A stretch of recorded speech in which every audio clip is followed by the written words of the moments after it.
Hey everybody, welcome back. Let's go through our first correlation example. So let's give it a read. It says, examine the following data and compute a Pearson's correlation coefficient. Is there evidence that the two variables are related in the population? Remember, correlation seeks a relationship. It assesses the strength of a relationship between two variables.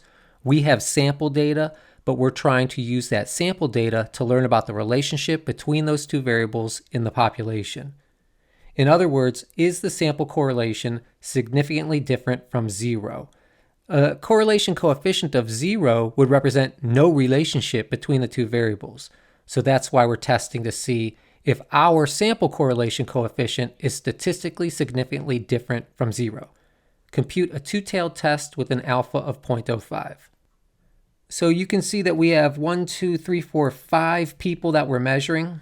Keep in mind, when we compute the correlation coefficient, we have data for 2 different variables from each person. So our n equals 5, you can write that off to the side. And we have data for 2 variables, which we're simply going to call, in this case, x and y. So we're just kind of going through the math here. In the next example, we'll put a little bit more meaning behind it. But we have 2 variables, 2 measurements, x and y. All right, step 1, let's state our hypotheses. Remember, we always have 2 competing hypotheses, a null and an alternative. And that null hypothesis always states no effect. So in this case, we're talking about no relationship between those 2 variables, x and y, in the population. The way that we would show that symbolically is with a Greek letter rho, because rho represents a population correlation. Remember that mu represents a population mean? Well, if now we're dealing with correlations, the symbol used for a population correlation is rho, R-H-O. It's a Greek letter. So it kind of looks like a P, but it's a rho. And I'm using subscripts just to show we're talking about the population correlation between the variables x and y. The null hypothesis states that that population correlation between x and y equals 0. And because we're doing a two-tailed test, the alternative hypothesis states that the population correlation between those 2 variables is something other than 0. Let's move on to step 2. In step 2, we need to locate the critical region. And what we're asking ourselves is, how much evidence do we really need to reject the null hypothesis? So instead of looking at a distribution of sample means or a distribution of differences between sample means, we are now going to be looking at a distribution of all possible sample correlations. Now, like that t-distribution, this distribution will change its shape based on the number of measurements that we have, specifically based on the number of people or things that we've measured. We've measured 5 different people. The way we compute degrees of freedom in this situation is the number of people or things that we've measured minus 2. And the way that I like to see it, the way that I'm able to remember it better, is by thinking about it as the number of pairs of data minus 2. So you can see here that we have 5 pairs of data. For each person, I have a pair of data. So 5 pairs of data minus 2 would be 3 degrees of freedom.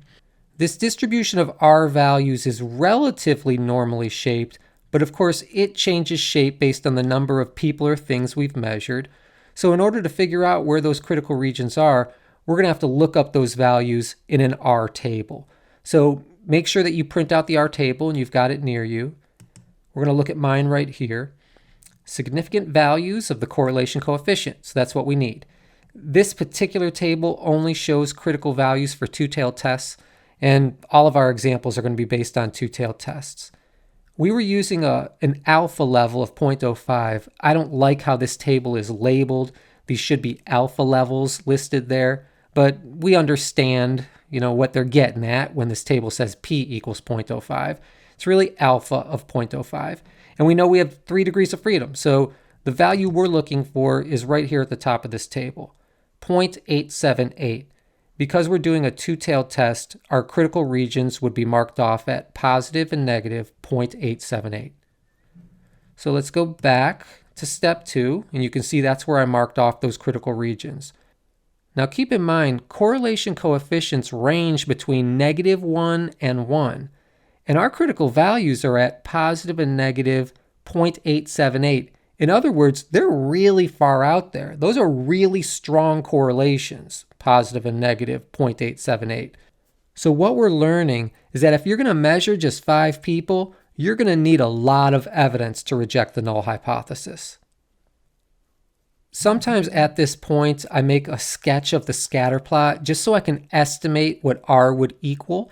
And you can do the same thing if you'd like. I am not set up to be writing on my screen right now, so we're going to skip that step. Let's move on to step 3. If step 2 is all about figuring out how much evidence we need to reject the null hypothesis, step 3 is figuring out how much evidence do we have. And when we compute correlations, this is the point at which I compute the prep work that we need. So I like to just look at my formulas and see, what do we need? And then we'll figure out what we need to do. Remember that our formula for R consists of 3 different measurements: sum of the products, sum of squares x, and sum of squares y. So I'm going to look at a formula sheet for those 3 formulas. At that point, once I find the formula, I can see what I'm going to need and what I already have. I need the sum of x squared. I don't have that yet. The sum of x, of course, I can find just based on my raw data. Sum of y squared, we're going to need a column for squared y values. Sum of y, we can just add up the y values from our data. We need the sum of x times y.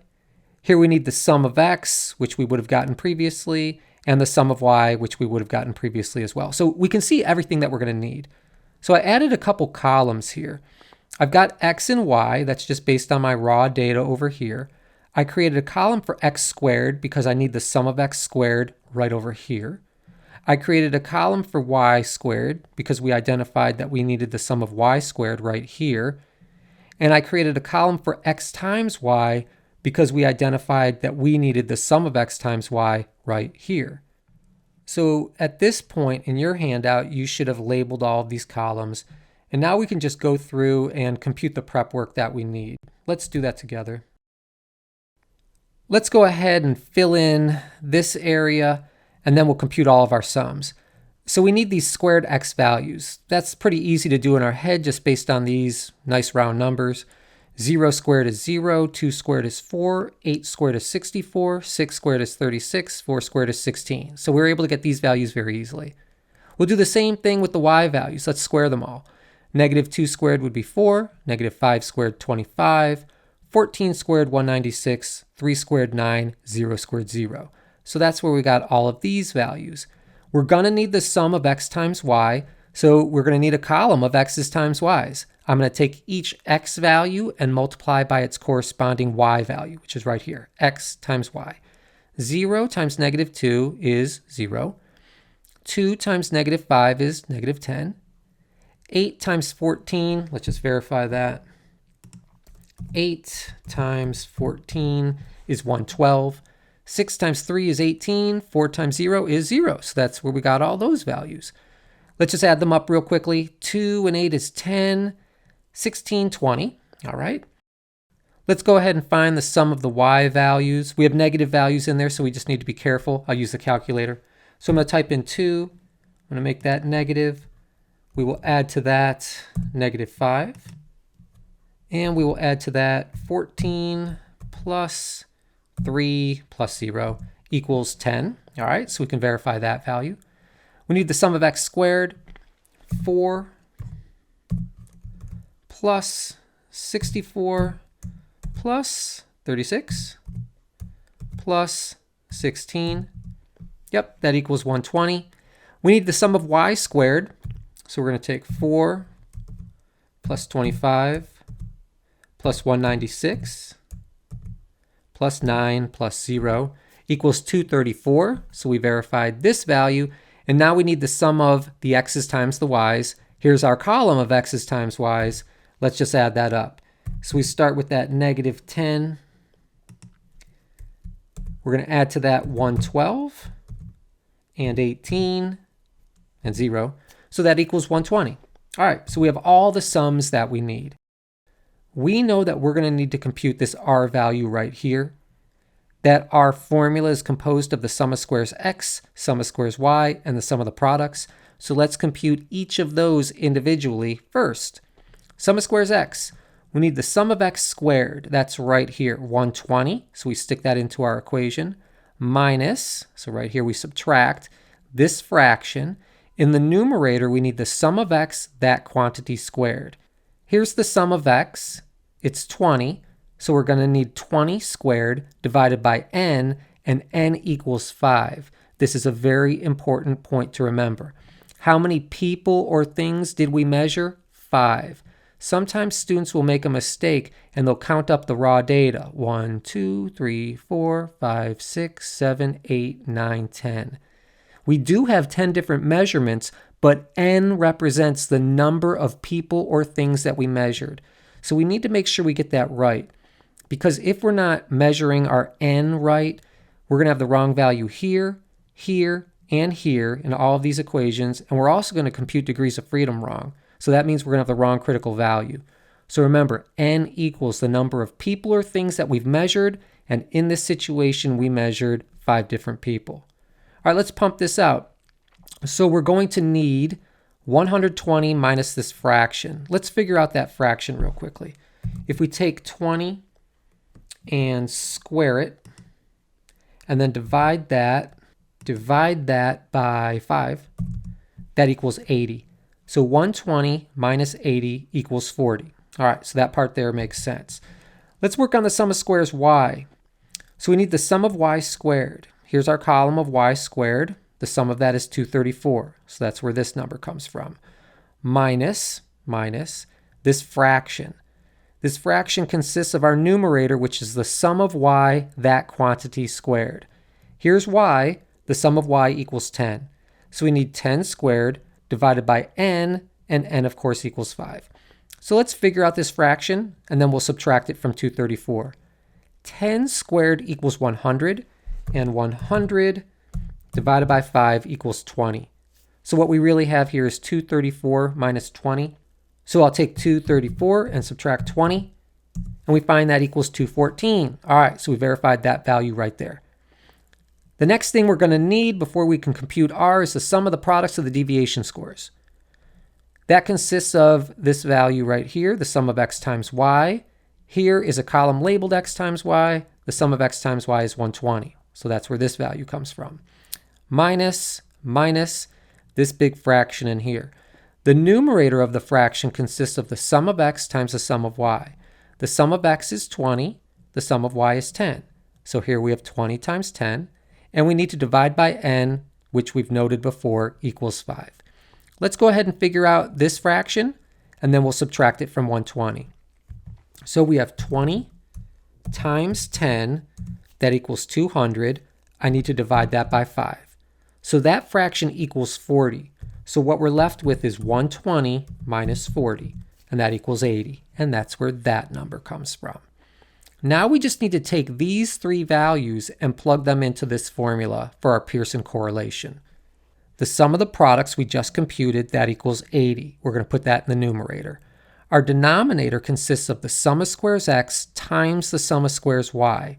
So here we have the sum of squares x is 40. The sum of squares y is 214. So I have 40 times 214. And don't forget this radical sign.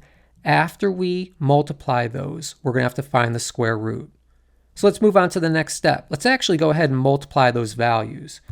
So we're going to have 40 times 214. That equals 8,560. You can see in the next step, we're going to need to find the square root of that. So I'll just keep it in my calculator, and I'll hit the square root key. That equals 92.52. So we're left with 80 divided by 92.52. Let's punch that out real quickly. 92.52. That equals about 0.86. So first of all, what I like to do is ask myself, does that correlation value even make sense? Because correlation values, I know, need to range between -1 and 1. And that's within that range. So at least it's a valid value. All right, so we found a positive correlation, and it's a pretty darn strong positive correlation. The question is, though, do we have enough evidence to reject our null hypothesis? Because we measured just 5 people, we needed a lot of evidence. Is this enough? So let's figure out where it is in the distribution of all possible sample correlations. 0.86, we're going to figure out where it is in here. Rho equals 0 is right in the middle. I'm going to come on down this number line, and I can see that this critical region is marked off at 0.878. Well, 0.86 is really just before it. We have not gotten into that rejection zone.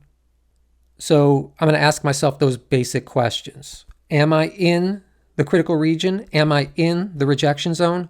My answer is no. So all of my follow-up questions should have the same response, the same answer, no.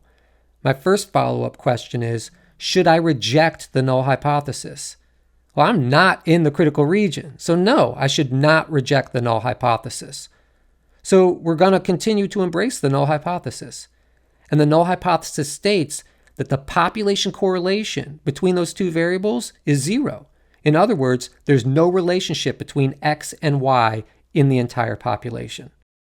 Even though we found a relatively strong sample correlation, it still simply was not enough evidence to reject that null hypothesis. Now we can ask ourselves, do we have statistically significant results? No, we don't. This sample correlation is not statistically significantly different from 0. We do not have statistically significant results. Is there some possibility that we're making a type 1 error? No. The only time you can make a type 1 error is when you say you have statistically significant results. We're not saying we have statistically significant results. So in this situation, no, it's not possible that we're making a type 1 error, but there is indeed a possibility that we're making a type 2 error. It is possible that there really is a relationship between these two variables, and we simply don't have enough evidence. Well, in a minute, we're going to need to write up our results, so let's remind ourselves that the correlation value we obtained is 0.86, and that's right about here. So let's figure out what we need to say about the probability. We're going to have to say that the probability is either less than 5% of finding our results just by chance, or that the probability is greater than 5% of finding our results just by chance. And remember, area equals probability. If our obtained correlation value of 0.86 is right here, it's in this large area. It's not in this little small area. If it's in this large area in here, it should be associated with a large probability. And what's large? A probability of greater than 5% or less than 5%? And I'm sure in this case you realize p greater than 0.05. Let's move on to step 4 and write up our results. Remember, there are 4 things that we need to do. And the first thing we need to do is discuss if we're going to reject or fail to reject the null hypothesis. We decided that we were going to fail to reject the null hypothesis. So here's my reasoning. I'd say that my R value of 0.86 is not in the critical region. So this R coefficient is likely to be found if the null hypothesis is true, and that's why we fail to reject the null hypothesis. In other words, our sample correlation is consistent with the null hypothesis. So in everyday language, what did we find?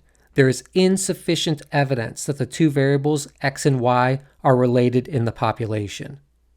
Even though we found a relatively strong sample correlation, it simply wasn't enough evidence to establish a relationship between the two variables in the entire population. So now we want to write it up the way it would appear in a journal article.